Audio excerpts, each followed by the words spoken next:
Hello, it's Jack Tutor here of Attention Magazine. Welcome to the Crucial Listening podcast, where I speak with musicians and sound artists about 3 albums that are important to them.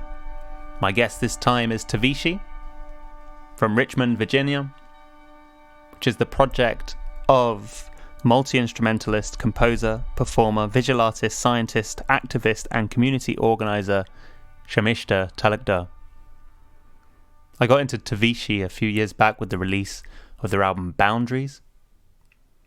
Shamishta works prominently with data sonification, the transfer of information across boundaries between one form and into another.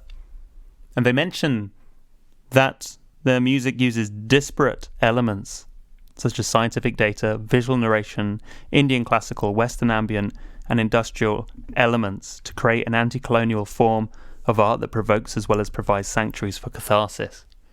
And that idea of the disparate, I think, is so interesting within Tavishi. There are often sounds that feel like that they're in direct collision.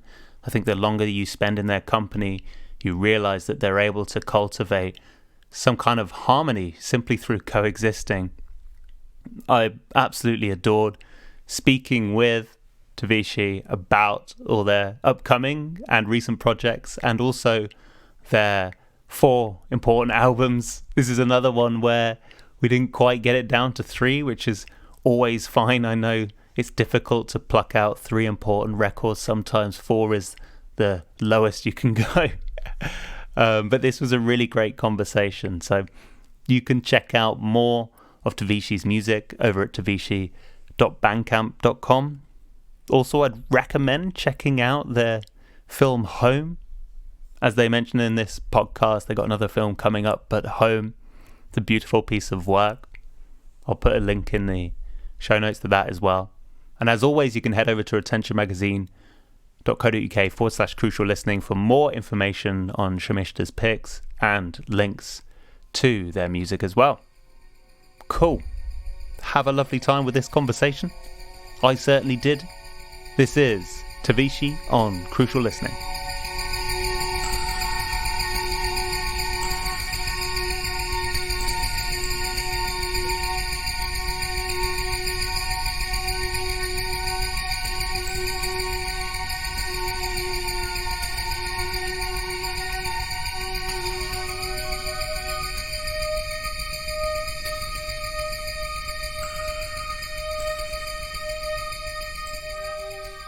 Hello, Shamishta. Welcome to Crucial Listening.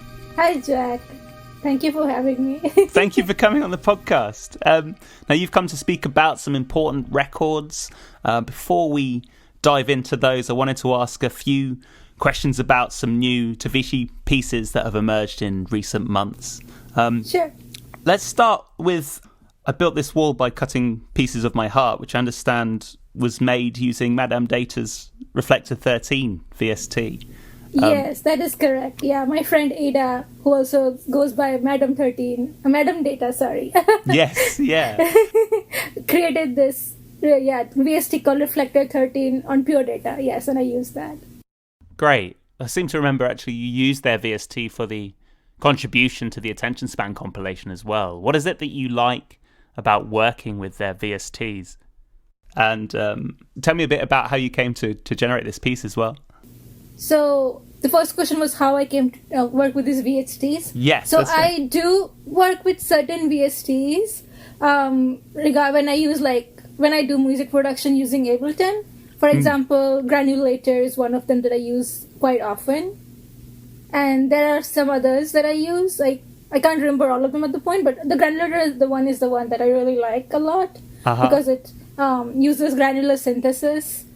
And I really like that concept of like breaking things down and constructing new things from it. Mm-hmm. And I really like Madame Data's Reflector VST a lot because that one is like basically similar to granular synthesis in concept, sort of. It's just that it's not breaking anything down, right? But it's just like generating sounds, and like you can control some of it using the parameters that are designed into the VST. I like highly recommend checking the VST out. I feel like it's like has a really good minimalistic feel, but you can like it still gives you freedom to like play with and like generate unique sounds from it. Nice. So that's why I used that VST, because I was like, first of all, like I am so much in awe of my friend making this VST from scratch. I'm like, I do not know how you did this magic, but you did it, and I'm like so in love with this. So yeah, I really like the idea of as well using VSTs that have been generated by someone you know, because so many VSTs that are utilized within music are kind of anonymous. They're just baked in, right? So they're a queer person of color, and they're amazing person. Like I personally know them, and they're like an amazing, very ground down to earth. Also has like science base in their work as well. Great. So I actually look up to their work a lot. So when they developed this VST, I was just like, whoa, I love this. And it's very different from like using commercial VSTs, because it's like, I do not know what, their theory behind this VST is, or like how they are as a person. Like maybe they're a great person, but I do not know them, Right, exactly. Yeah.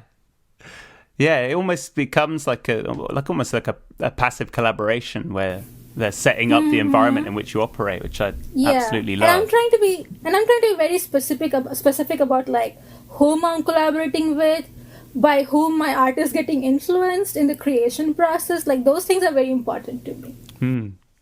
And speaking of which, you worked with another really wonderful label, Chinabot. And had a piece on the HKH Cryosphere release as well. Can you tell me a bit about the data sonification process you used to construct that piece? So yeah, sure.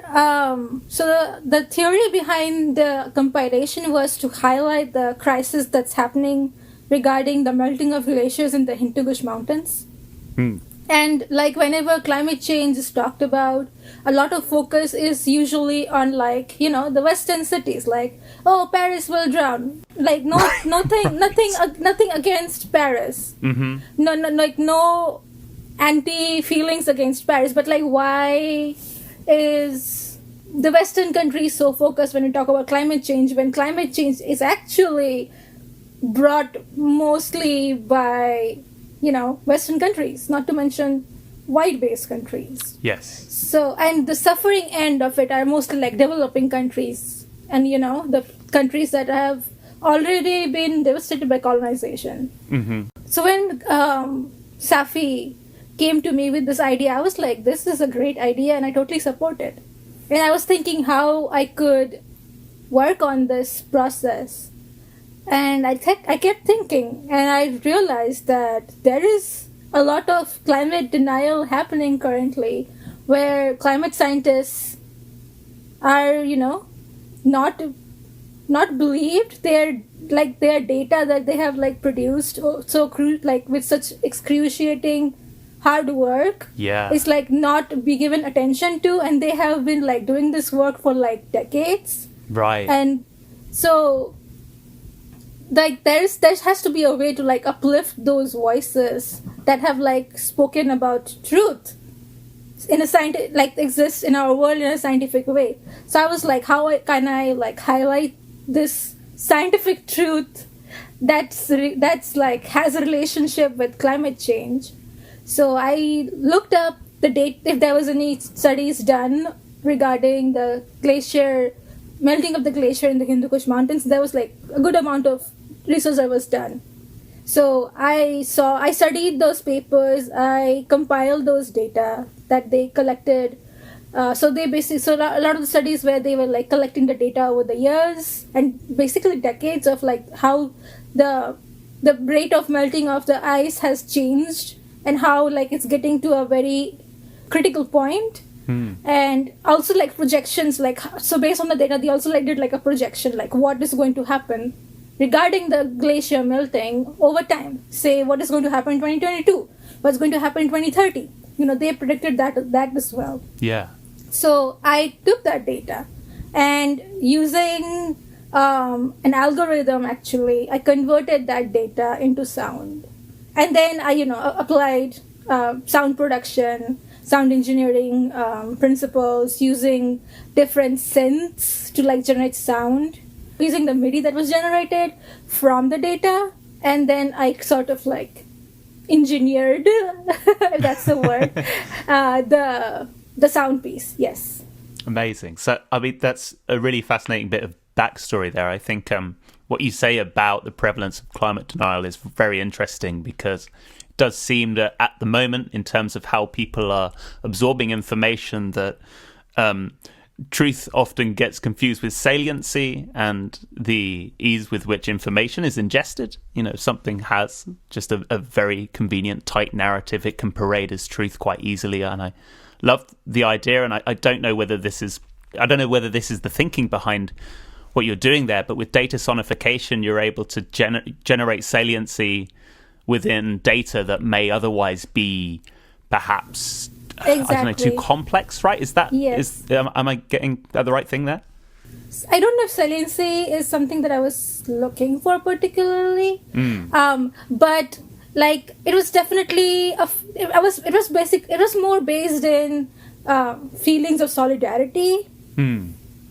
Solidarity with the people who are going to be affected by the melting of the Hindu Kush Glacier, because South Asian subcontinent, the Asian subcontinent, that it's not a small continent. It's going to affect many countries. Yeah. And specifically among those countries, the very, very marginalized, poor, working class, people who already have been struggling. Those are the ones who are going to be suffering the most. Yeah. So this was more of was created more with the feeling of solidarity. Also, solidarity with the people in Chinabot who, also are other artists in Chinabot who also worked in this concept. And we tried to highlight the situation, which still doesn't get a whole lot of attention from media. I'm not sure why. So I still feel like that record that Chinabot released, that compilation, definitely did not receive the attention that it deserved.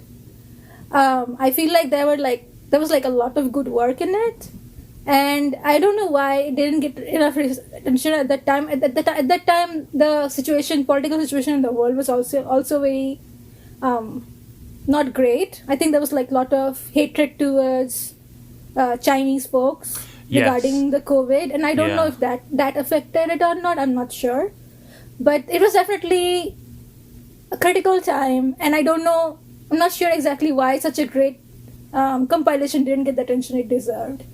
So those were two of the feelings that I had when I started working with Chinabot regarding this compilation. Another thing that I wanted to do was I am very, very passionate about truth. So it's like I feel like if my work is like shedding some light on truth, then it's like I couldn't be more happier. Right. So it's like a truth that has been erased, from the Western society. It's a multi-layered truth that has like several truths weaved into it, and I was trying to sort of capture that in my sound that I tried to create using the data. So there's a lot of I think I've seen you talk about this before, and I think it came up in our interview, that this idea of translating data from one source to another or into a different form seems very prevalent in your work. Although I think I seem to recall you saying at the time, and when we spoke about it, that this conversion process actually it's very organic in that it exists in the conversion of energy across the natural world all of the time. Yes. True. Is there something in particular that appeals about taking data from within one context and then transposing it in this way, or however you would describe it? I think there is a lot of feelings and a lot of thoughts regarding that I have concerning data. So it's it goes across a lot of fields actually. So data in its purest form is truth, right? Because it's just data. Mm-hmm. It's just bits and pieces of data. So it shouldn't have any influence or any bias. But when data is processed in the hands of human, their perspective, their bias, their filter of perception gets imposed on the data. And then data becomes something else, which could be helpful if you're trying to create art, and it could not be helpful if you're trying to write a scientific paper. Right. So that's one of the things I think about data. I also think about how data gets manipulated in ways to fit capitalistic agencies. I think I saw some of it when COVID was happening, where like different data statistics would actually like eliminate some of the data and would like only show this data to show as if the virus was like not spreading the way it was. Right. Like it was created. The data was manipulated to show like, oh, we are safe. Something like some kind of trying to like create a false sense of security when there was actually no security. Right. So that's like another form of like, data was getting manipulated. It's also a way where truth is getting manipulated. Yes. So I think of that as a lot. Like when we are also processing information, be it any kind of information, be it basically be your sound, the sound of your voice that I'm hearing. So my brain is processing it as data in some form, right? So I feel like data is like everywhere if I look at it. So why not, work with it? That's a great answer. So the final two things I want to touch on before we go to your important records are the couple of projects that I understand you've got in a pipeline. So what can you tell me about Tavishi and Friends? Tavishi and Friends, my next project? Oh, this one is something that I have been working on for some time. It features my collaborations with my friends, basically. And I am trying to, like, get myself out of my comfort zone so that I can, like, blend my sounds into somebody else's sounds and still make it work in a way that's acceptable to not just me, but also a person who I'm collaborating with. So, my friends, they create sounds and from like different genres. Some of it is like bedroom pop. Some of it is like pretty much electronic music. Some of it is like, some of my friends are like DJs who, use indigenous sounds in their DJ mixes. Some of my friends are, vocalists. Some of my friends are not vocalists. Some of my friends are noise artists. So I wanted to like get myself out of my comfort zone where I just work with myself. And I'm like, okay, what can I do? How can I like expand the sound that I have? And what's the best way to expand other than collaborating and like growing with other people? And how's that? Is that underway? It's underway. I have worked on like 3 tracks out of, I don't know how many. I got like quite a few submissions, and I'm working on it. And I was supposed to actually release it like in the fall of this year, but then the pandemic and global crisis happened. And so I am behind my time because I had to stop working on the stuff that I was working on regarding my art, because I thought there was need for me or in my community, and also in places that I call community, not just Richmond, but that my community is it's not just confined to Richmond. My community also is not, I have friends and people that I organize with, all over US and also in India. So I had to I feel like I felt called to do some work to support the people with whom I'm going through this global crisis. So I sort of paused the work that I was doing regarding my art practice. So I have not picked up where I left off of, and I will definitely get back into it. I think about it every day, and I am just like, I am not sure when I will get back into it, but hopefully I will be able to, because there is just a lot happening. Just a lot happening. Absolutely. The other project that you've got on the horizon is a new short film as well. Is there anything that you can tell me about that? Sure. I don't want to give spoilers too much though. Because this one is also something that's like very close to my heart, and I actually have been working on this for like past 3 years. So I basically have been like, how do I say, documenting things that I thought were very innovative and shifting in a way, like shifting the narrative, shifting the status quo, shifting the way things have been imposed, kind of in a revolutionary way, but also not a like in a creative revolutionary way, if I can say so. Mm-hmm. So it's a science fiction short film, and I've never done something like this. Wow. So yeah, video editing takes a lot of time and focus, and I love it. I love creating, like when I was like young, I used to write short stories, and one of the stories that I used to write was like, I just write science fiction as well. And I stopped doing that after I became more engrossed in scientific writing. And I feel like, but the part of me that was a writer, the part of me that wrote science fiction is still there in me. And I think that artist comes out in different forms, be it data moshing or be it, trying to create science fiction based experimental short films. So yeah, I hope whenever it comes out, whenever I'm able to like get the work done, it'll be something that people like. Brill. I really implore everyone to check out your Bandcamp and everything that you've released and everything we talked about. I'll include links in the show notes. Best of luck as well with the film and the new collaborative record. They both sound great. Do keep me posted on those. Thank you so much. I appreciate that a lot. So, onto your important records. I mean, one question I like to ask to begin with is how you thought about the term important when you picked your list of records here. So was there a particular way that you understood the term important to come up with the list that you did? True. Important is very important to talk about. Like, what is important is a good question. I think the records that I'm talking about are important in many ways. The first way that I think they're important is that they are all very pioneering in their own ways.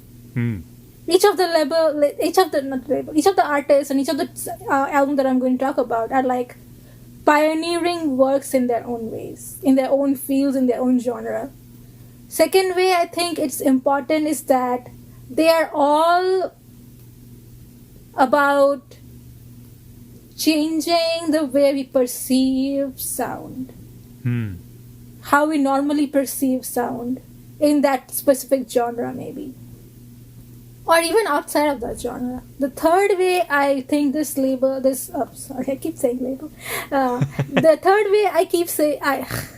way I think these albums are important is that they are all created by people of color. Like, Black, Indigenous, and brown people of color. And I think those are... I'm not saying that they are important just because they were created by Black, Indigenous, and brown people of color. However, that is true too. In spite of like that importance that comes with a social justice lens, I feel like those works are also important in the way that they have sort of impacted and influenced their audience. And maybe even the target audience. So that was one of the reasons why I asked you, like, what your target audience is. I feel like the target audience of each of these albums are like different. Right. Yeah. And I feel like still they were able to like reach out, connect, and maybe change the target audience thinking and perception a little bit. Right. Yeah. That's curious. I'm intrigued to bring that question to each of these records as we talk about them. So let's take the first one. I'll let you pick whichever one you want to go with first, Shamish. I will go with Moor Mother's Analog Fluids of Sonic Black Holes first, if that's okay. Absolutely, yeah. So can you tell me a bit about why this one is important to you? it's a critically important work because it's by a black woman who's like very revolutionary, not only in her art but also in her in her political and personal life. I feel like Moor Mother does amazing work, and she's like very intentional about whom she creates art with, what her art is going to be about. She's like very intentional about like who her target audience is. And she is, you know, speaking about very important things, like, you know, the way black people have to, you know, navigate the world. But she does not just talk about that in a way that just like talks, this is just like, oh, I'm talking about this, but she like raises it to a whole other level. And she actually comes at from a practice of Afrofuturism, where she's creating the futures of, like, you know, black folks that she wants to see while she's creating art. Yeah. So she's just not a part of Moor Mother. She's also part of like some other collectives, one of which is like Black Quantum Futurism, which is specifically about Afrofuturism and creating futuristic possibilities for black folks. And those works are very inspiring. Like, to be somebody like that, to be able to have the strength and power and that creative force to like fight against existing white supremacy by creating art that's so futuristic. And not just that, so I like one of the things that I like a lot about Analog Fluids of Sonic Black Holes is that it also has like collaborations with other artists.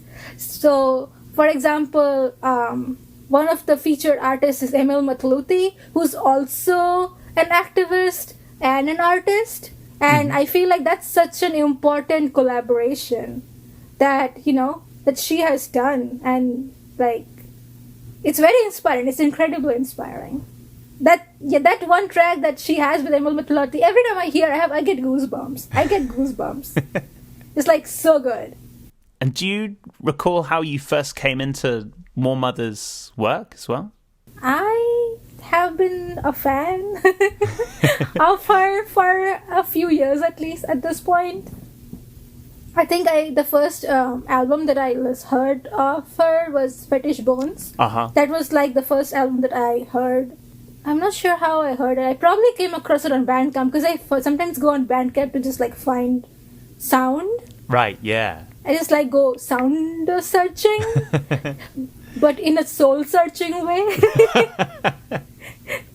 So I came across Fetish Bones and I was like, immediately was like, wow, this is amazing. This is so much power, so much raw power. Wow. And like wielding that kind of power in such an artistic way is just incredible. And she just raises the bar every time she listens to an album. And I feel like Analog Fluids of Sonic Black Holes, it's just incredible. Like there are like a couple of other tracks in the album too that I really like. One of them is like Repeater. I really like the way it starts. It has like a very, I don't know how to describe this. I can only describe this if I like hear it, that I can like translate in real time maybe. But it has, I really like the sound, the tone and the sound tones that she uses. Like this dark but also powerful. And I really like that combination. I also like the track After Images a lot. Yes. I like the the use of beats as drone, like drums as drone in that track. I like that a lot. Right.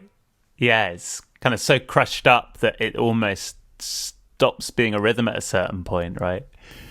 The thing that I find really so immense about this record is just the density of what's going on. Yes, like I like that. I really like density in sound. Yeah. I have been told that I sometimes have that in my sound too. And I have been told that's why it doesn't sometimes fit in electronic or experimental music. I don't know why. People have this concept of avant-garde sound or the experimental sounds only being like the sparse minimalistic sound. Right. Right. And I don't know who came up with this idea and concept, and I do not agree with that at all. And No. I feel like I feel like Moor Mother is definitely an avant-garde artist, and I love the way she plays with vocals and sound tones and the density and power through the sound. I think that's very avant-garde and like a class in itself. Another artist who does this similar thing with sound, with like using density as like a generating force in their sound, is Chinomobi. Right, yes. So I really like that. I'm very fond of that density in sound, because it's not just dense, it also has textures, and these are like not constant textures. They're like fluid and interactive and evolving with the time that you hear the sound. And also means that you can have tracks that are like a minute in length or 2 minutes in length. And yet the amount of information that's being compressed into that short duration is just so overwhelming, right? It's yes.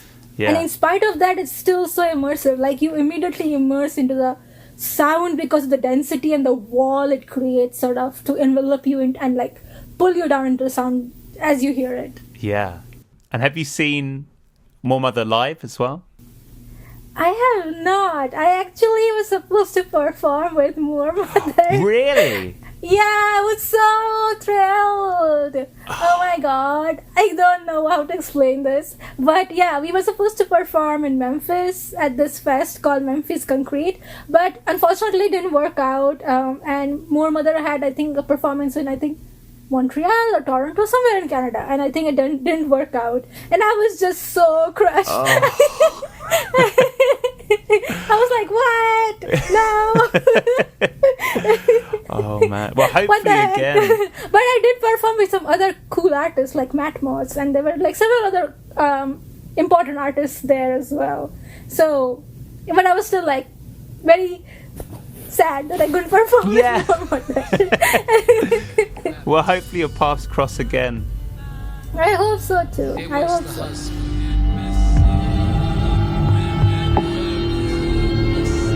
How many this year?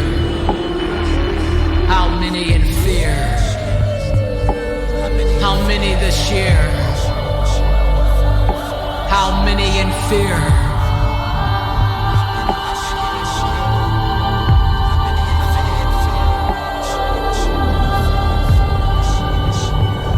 They got another one.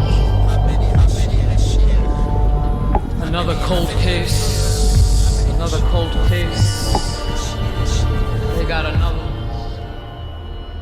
Let's go to your second record now, Shamishda. If you tell me the name of it and a bit about why it's important to you as well. I think that for the second album, I will choose Padosan by R.D. Burman. So I want to choose that one because it's an album that I actually grew up, when I was a child. I heard it, and then when I heard it, it was like a really cool album. Like, oh, cool, this is like nice and fun, a fun album.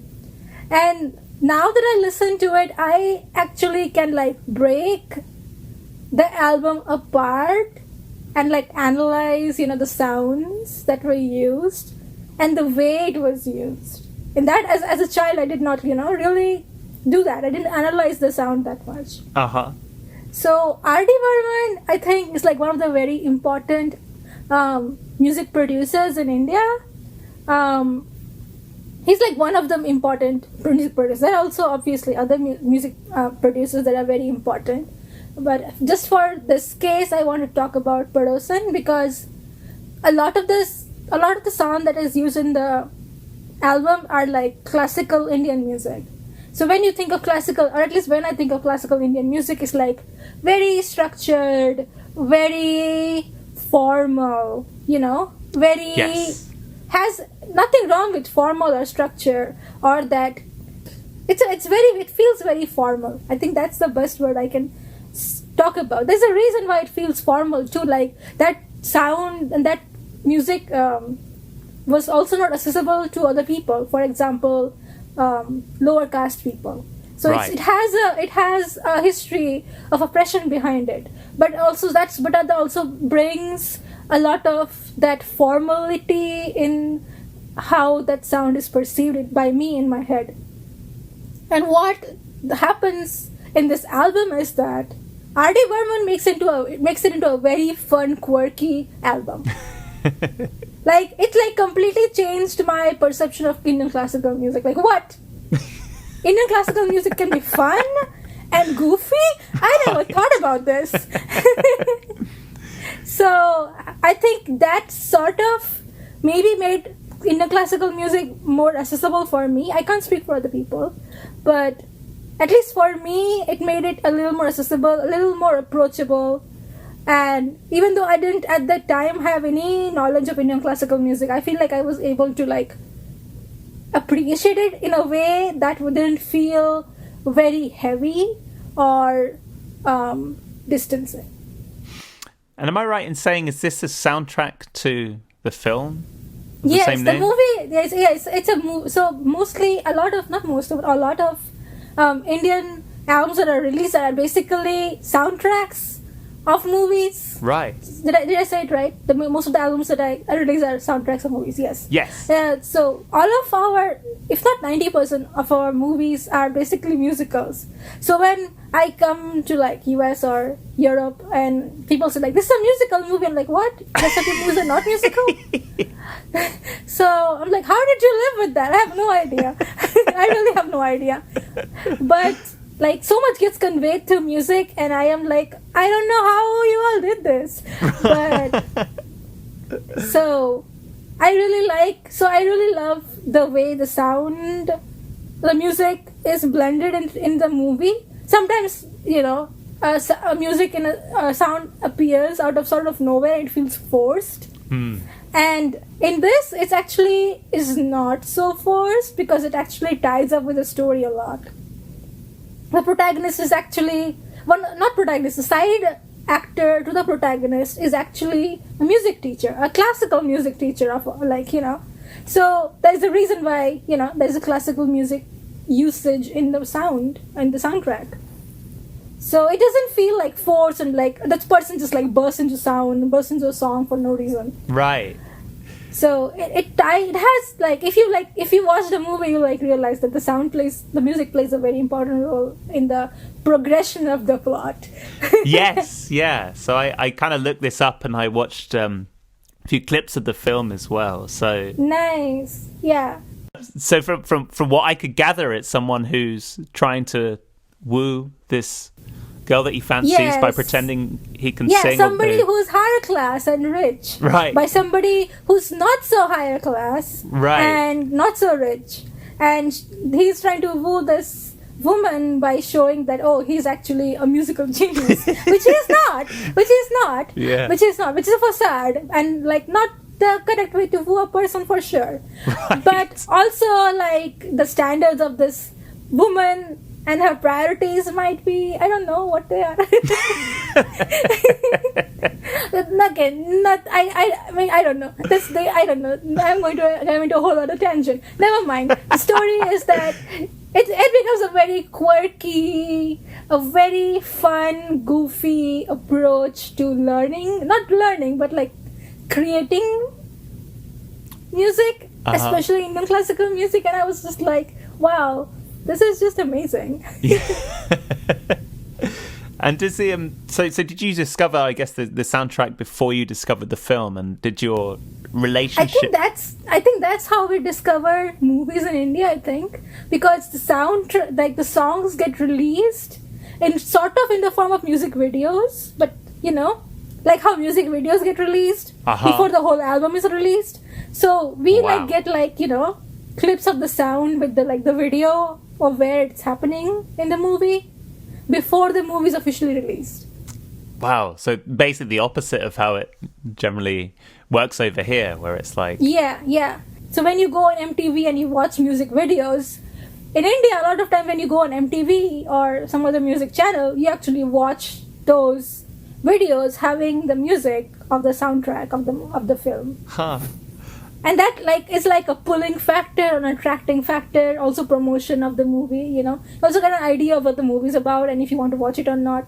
A lot of movies actually attract the audience based purely on the quality of the sound, of the soundtrack. And the plot itself may be like just not great at all. But like the people get like so engaged by the soundtrack that they're like, oh wow, the soundtrack is so good, I'm going to go check out the movie. Wow. I mean, the fact that it's such a high quality soundtrack is amazing, considering I was reading that R.D. Berman produced like over 300 soundtracks over the course of like 30 years. He's a musical genius for sure. He's a musical genius for sure. He's also a privileged, man. Right. If I can say so. But that being said, I feel like in a world where white people's music takes a lot of priority, I feel like his work is definitely something to put a little bit of attention on at least. Yeah. And is there anything else within his output that particularly connects with you as well? Oh my god, I think he's like an Indian experimental artist, if I can say so. Yeah, if not avant-garde, I'm going to go ahead on record and say R.D. Berman was an avant-garde artist. Yes. Because he merged a lot of things that were ahead of its time in his sound.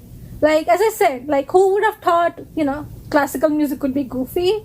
That was something that, is really incredible. Nobody thinks of it like that, at least at that age, at the time that it was released. And, that was definitely a very shifting way of creating or engaging people in music. Yeah. Apart from that, if you look up his other work, you will see a lot of influence of Western sounds into his music as well, which nobody else did at that time. And his genius was recognized a lot after he died, unfortunately, because some of the sounds that he created, people were actually not ready to listen or be open to because they were so different. Right. The way he used vocals that was not used in usually not used before, the way he used them, he sometimes would do this, I am not sure what it's called, but it's gnarly masculine voice vocals behind it, and people were maybe put off by it a little bit, maybe because they're used to melodious sounds, melodious voices, melodious vocals. But that was an experiment that he did at that time. And I think it was a great experiment. Right, yeah. I mean, it's an interesting context in which to be making experiments, right? Because I guess if he's generating music that is designed to accompany film, yes, then you have the context of the film to adhere to. But I suppose also you've got an obligation to make that music work so that potentially the film can be successful. Yeah. So to be bringing such... Yeah, there's a lot of pressure on the music producer, for sure. Yes. Yeah. And I also read that, in the latter part of what he was doing, his popularity did seem to slip. Do you think that was just because he was working, within a domain that people just weren't ready for as an audience? I think so. I definitely think so. Because I feel as I said, at that time his work didn't receive the attention they deserved. But they did after he died, because people were finally opening up to the sound that he was producing. And that's my thought of how it works. I could be wrong, but that's how I think happened. And do you have a favorite track as well from Padosan? Yeah. I love the song Ek Chatur Nar. I love that song. It's so goofy.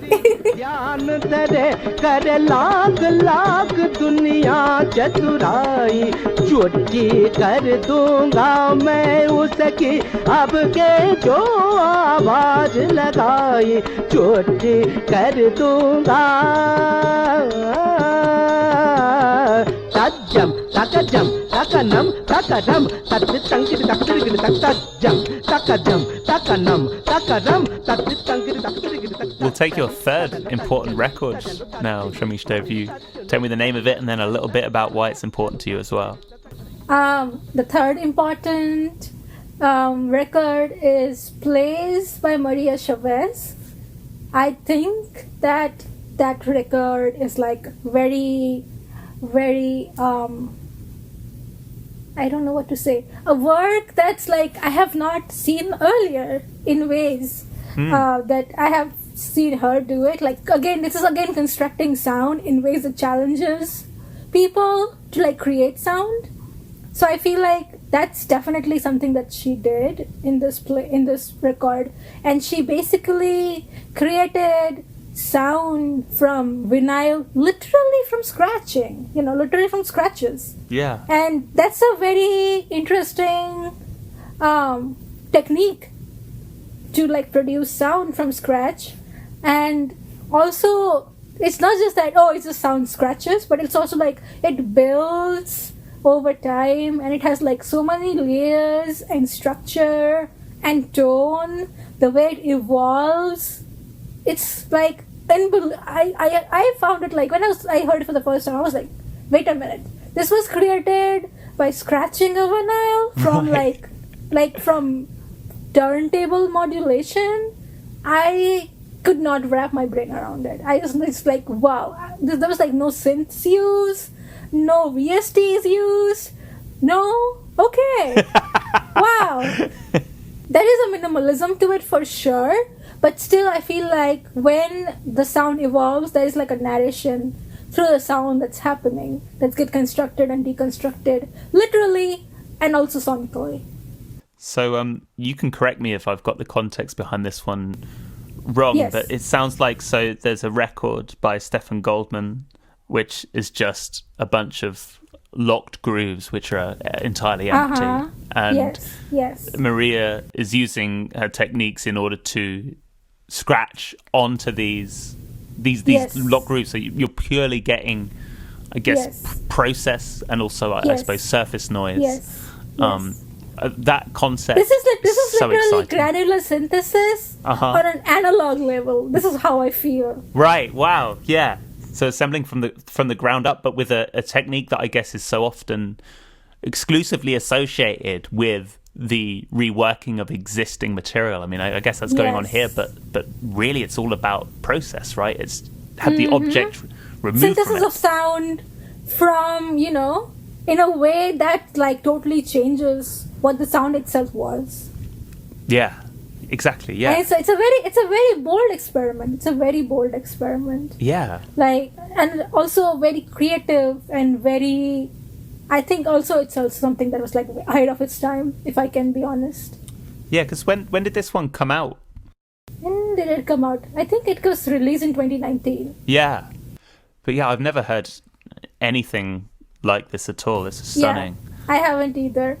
I definitely I actually met Maria. And when she was in Richmond, and she told me she was actually where I met her, she was not only performing but also showing her artwork that was developed from the influenced by record, the grooves of the record, vinyl record. And I had talked to her how much that reminded me of atomic force microscopy, actually.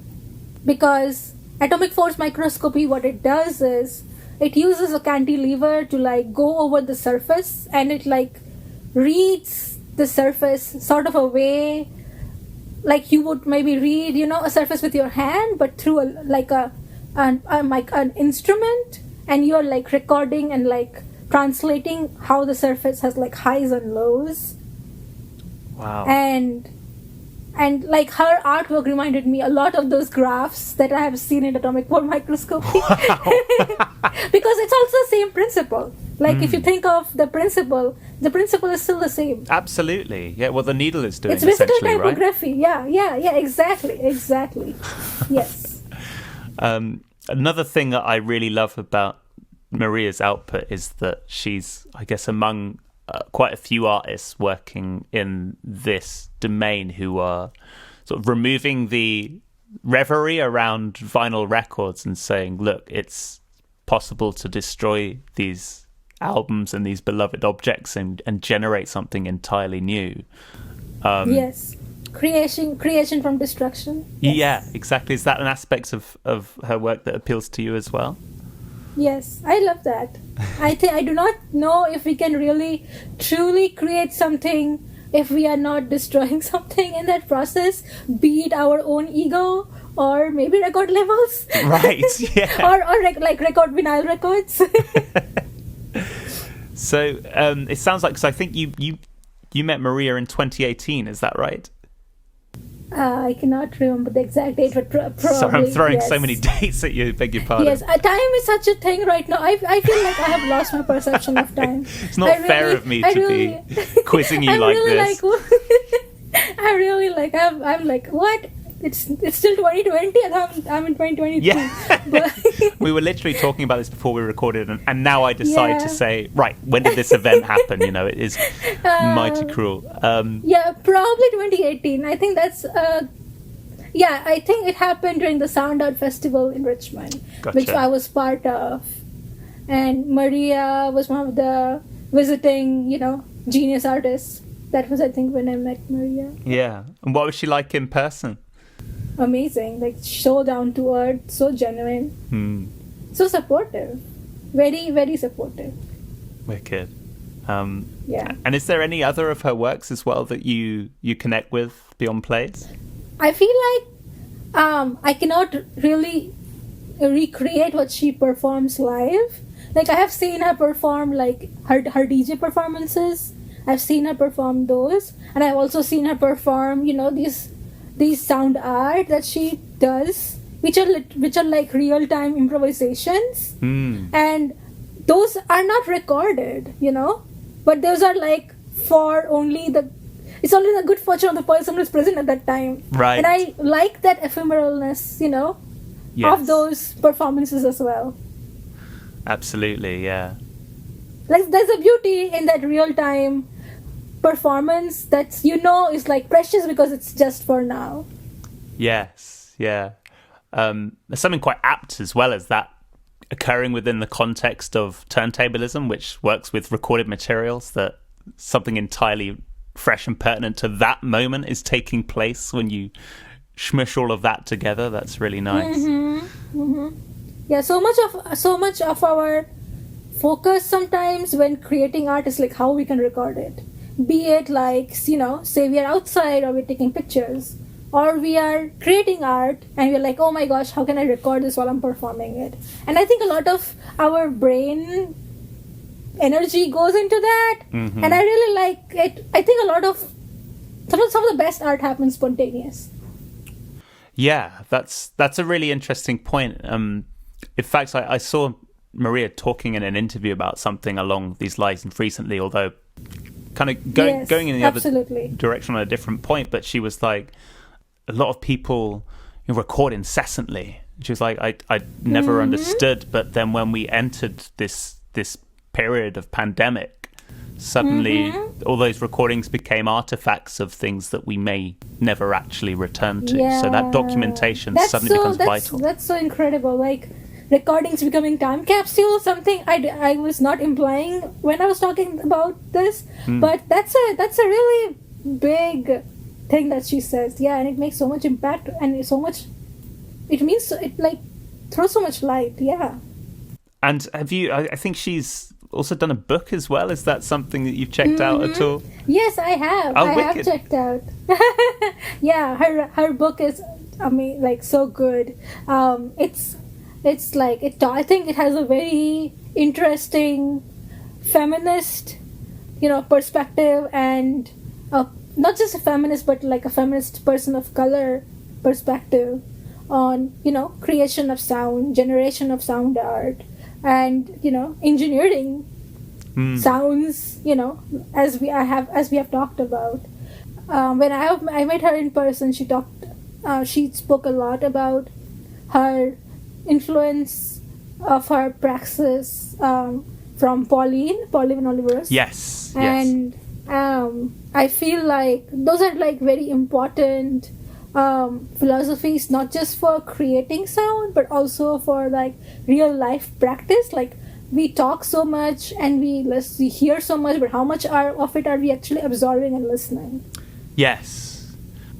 So I think those are some things that she also talks about often, and those are very important things. With respect to listening specifically, is there a way in which you protect that practice and make it something intentional and something you engage with a lot of purpose? I try to. I'm not saying I'm perfect at all, but I do try to. I'm somebody who gets distracted by interesting sounds. Right. So I could be like walking on the street and I just hear this like, oh wow, this thing that hit the metal sounds so good. And I just enjoy that 1 second of that metal ringing. Right. And it's like it has a very interesting force, not just sonic force, but also like an impact on how I'm perceiving that moment at that time. So that's something that I try a lot. I hopefully try to recapitulate the same thing with when I'm interacting with human beings. I hope so. I truly and deeply hope that I'm listening to human beings as well with the same intention, because I try to, at least from my end. I'm definitely not a perfect person. Yeah. But I try to bring that same intention of listening and also like making sure I'm hearing what they're trying to convey. Not just hearing, but also like getting their perspective. But like have you ever listened to the hum of the tube light or the bulb when you're in a room? Do you know, I haven't really. Like, my tinnitus is pretty bad, so that may be why. Oh! Well, yeah. I feel like most electronic instruments have their own drone sound that, like, happens when they're active. And it's very intriguing to me. Because sometimes I hear, like, I walk past the microwave also makes sounds, of course. But, like, when I walk past the refrigerator, and I know I know exactly what I'm listening to, even if I'm walking with my eyes closed. It's the hum of that refrigerator and that coolant moving in those circuits, Right. And it's not just sound; it also is a function of it being sort of alive or like functional, right, in a way. And like it's a sound, it's as if it's communicating that I'm working, and if it's not working, then it also will like create a different sort of sound that you will not like. Yes, exactly. Yeah. So it's like they are also communicating. Yes. Yeah. So I think a lot about non-human sounds communicating. Not just refrigerators, but also like in the natural world while I'm like sitting and I try to distinguish between like the sounds that I'm hearing. Say it be this bird or just the wind or just the feeling that you get when maybe something in the far away you heard something and you don't know what it is. Right, exactly.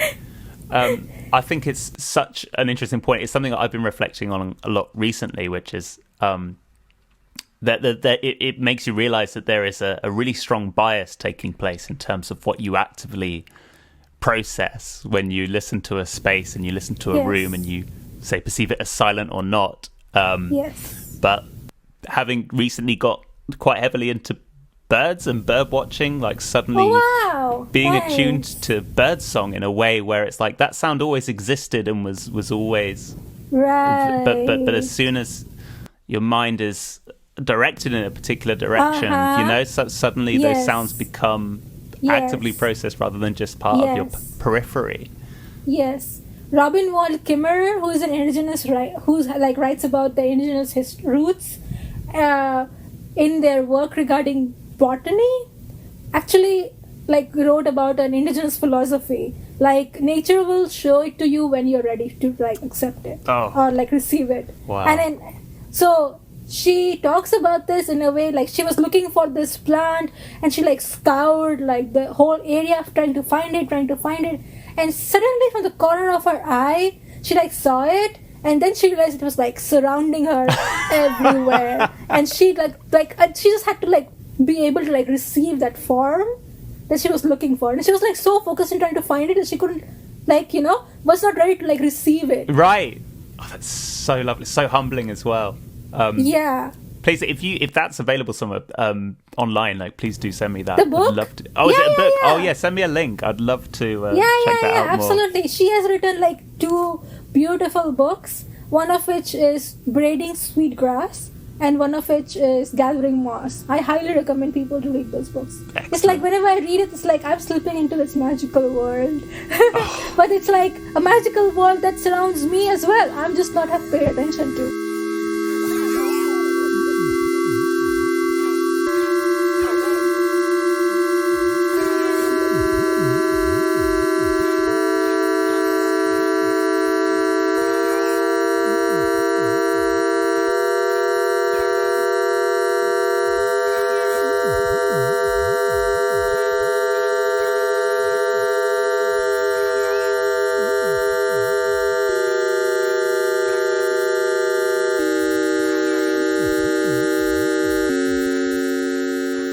Great. Well, I believe you got one more important record as well, Sharmishta. So if you could give me the name of it, and then I mean, hey, we usually do 3, but you gave me this list, and I was like, all of these are so worth digging into. I couldn't make up my mind and be like, I have 3. I'm like, I can't leave this other one behind either. Totally. So this one is called Lack by Pan Daijing, who's an Asian artist, a woman of color, and I feel like her work is also so powerful. And yeah, I think I came across her work not too long ago, as in maybe a few years actually, but her work has this muted, subtle intensity that I really like about it. For example, the first track in the album, which is called Phenomenon, the way the music starts with this, I think what she's using in the track in the beginning of the song or music is a stringed instrument, but the way that it is used is like something that I wouldn't maybe think of right away.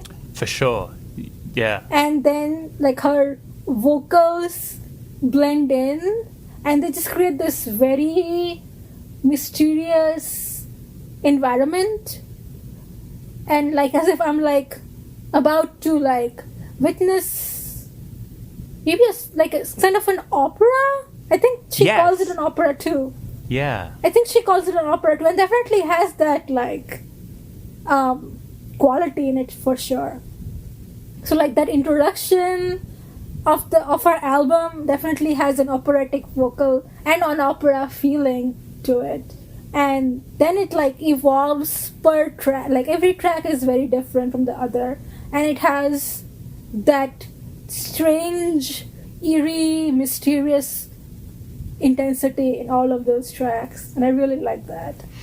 Do you remember how you first came into it? I think I came across it on Bandcamp. Nice. I was again soul music searching. Okay, I'm curious, when you kind of go perusing for music on Bandcamp, which is something I do a lot as well. Are you literally just browsing? Like, what's your way into it? That's a really good question. So when I came across this track, my browsing practice was different. So what I would then do is like where I used to live back then was a 20-minute walk from my work. So I would just like walk from my work, and while I was walking, I was like, I'm going to walk and listen to music, and I'm going to find music to accompany my walk. Oh, nice. And like each walk became like sort of an exploration of this work, of like every walk was like as if I was interacting with this art while I was walking, and I was processing the sound and the narrative and the philosophy behind each album as I was walking. So some of my walks were very eerie and mysterious, and some of my walks were very intense and dense, and some of my walks were very dancey. So I was like, okay, so what, it's sort of like serendipity also. Like I was not looking for something particular, but also looking for something particular at the same time, if that makes sense. Yeah, absolutely. Yeah. So I was not particularly looking for Pandaijing. Exactly. So when I was not particularly looking for Pandaijing when I found Pandaijing, but when I found Pandaijing, this album, I was like, this is what I was waiting to hear for a long time. It was such a refreshing, different sound from what I had been exposed to before I heard this. And as well, it seems like a big part of her practice emerges in live performance. So have you seen her perform live at all? Or? Unfortunately, no. I wish I could, but I have not. I think she lives in Berlin. I was going to say, yeah, I guess, yeah. You are probably closer to finding her perform live than me. But I can't say for sure because the pandemic has made the world so small. So maybe one day she'll decide to do a virtual performance. I don't know. Right, I surely hope exactly. so.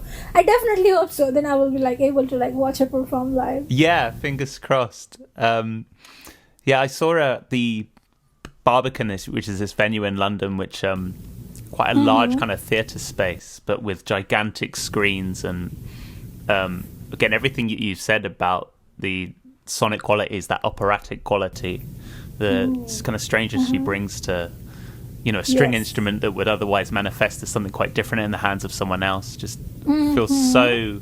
The gestures that she brings to performance, like movement and posture, all feel so full of purpose and intention. But... Yes. There is an element of horror, right. But it's very aesthetic. Right, yes. And I'm like, how do you do this? Right. How do you make horror pleasing? Right. And is this a record that, since discovering, do you return to it often? I do. I like listening to it a lot. I think when I listen to it, I sort of something in my head sort of shift gears. And I feel I become maybe more open to different inputs of sound that is not mainstream. And yeah, I feel there's so it's sometimes people talk about we are what we eat, but right. We are also what we listen. Right. So yeah, sometimes I feel my brain sort of changes regarding to what I'm listening. Yeah, and is that for you? This is a very broad question, so brace yourself. Is that okay. Is that the driver for you do you think, moving into, say, exploratory music or experimental music as a listener? Is that the thing you think pulls you forward? Is this broadening that can take place of, what you think is possible, or Yes, broadening, but with intention. I think I would, if I had to keep it brief. Nice. Exploration, but with intention. Intentional exploration. Exploration that I feel will maybe change the way people think about things in a good way, and maybe it will change them enough to so that they will maybe take action about the things I'm trying to talk about. Yeah. So, for example, when I made the track for China Bot regarding their HKH compilation, I definitely hope people will listen to it, and just not listen to it and appreciate, but also work on what I am trying to convey. We have to work for our own survival and the survival of humanity henceforth. And we need to be very intentional about, everything that we do so that crisis doesn't happen. So that intention beneath what you're doing is an integral part, not just... Yes. The intention is integral, but I'm also trying to trying to grow through my work as well. Growing is something that's very important to me. Growing as a person, but also growing my art praxis, growing as to how much and what I can receive and give, and in what way. I think those are things that I try to work on. I feel like somebody who is in biology, I constantly see things growing, be it cells or plants. And that growth is very inspiring. and I feel I wanted to capture that in my life as well. On that, I'm intrigued because with that growth, I guess you have the opportunity to reflect on sort of past iterations of yourself as well. How does your relationship with, say, your own music change over time? If we take, for example, like the record you released last year, Voices in My Head, which is amazing. I really encourage people to check that out. That came out on Chinabot. Do you feel differently about that record? Came out last year. I mean, how has your relationship with a record like that changed over time?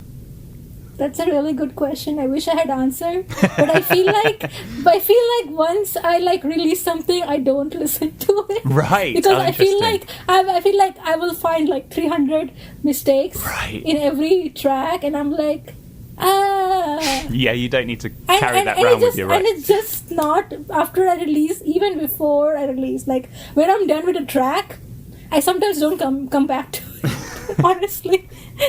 And maybe that's something I need to work on about myself. I don't know.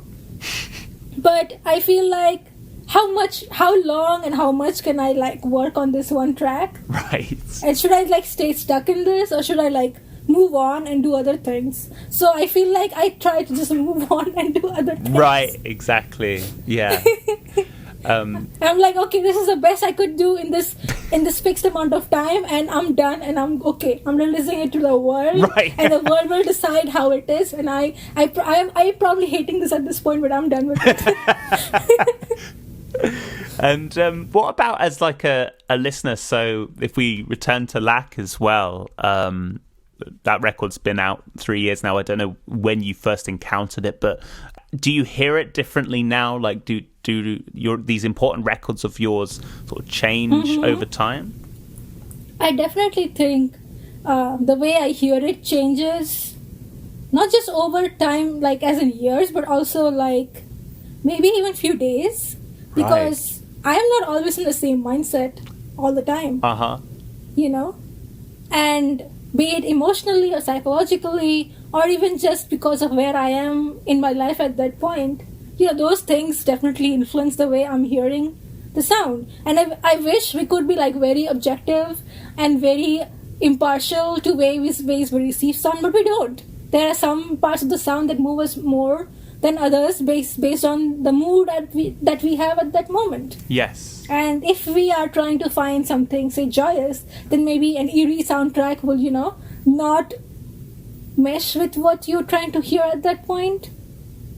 So I definitely feel like just based on that physical, emotional, psychological aspect, every time I hear an album, I hear it differently every time.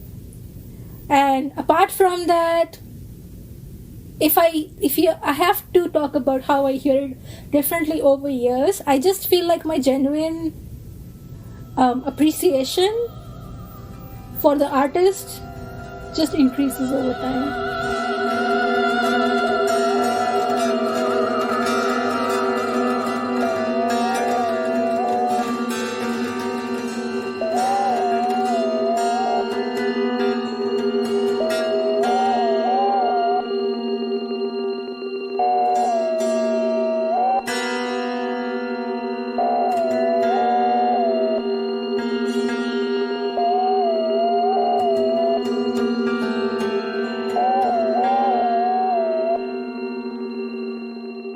So I'm intrigued on the back of that, how fixed these important records are. As you say, mood and context are so informative in terms of what resonates with us at any given moment. So would you have picked, do you think, a different set of important records had circumstances? No. I would have probably picked more if I had the option, but you said 3 and I still stretched it to 4. So I think these are like important records for me and will be the same. Yes. Because I think they are very important in an absolute way for me. Right. Because they are not just important in the quality that they offer, but also in ways that what they teach me every time I listen to it. And I think that's not going to really change. Amazing. Well, that feels like a great place to close. Sharmishta, thank you so much for speaking to me about both your own work and these important records as well. This has been great. Thank you, Jack. Thank you for having me. And I really appreciate all your questions and our little discussion. Excellent. Well, not so little, maybe. We've talked about an hour. But yeah, it was very, very wonderful to talk to you. I'm so glad. And if people want to check out your music and your work as well, where's the best place for them to go online to do that? I think Bandcamp is the best place to listen to sound. Mm-hmm. And if they want to check out the video work that I have done, I think I have a few on YouTube. My first short film that I made called Home is actually on YouTube. And yeah, I think if they Google Home by Sharmishta Talukdar, maybe something will come up in Google or whichever search engine you are using, hopefully. And I'll include a link as well to that in the show notes. So people can bypass that if they please. Excellent. Well, thank you once again. And to everyone listening, I'll see you next time. Goodbye. Thank you. Thank you, Jack. Thank you so much.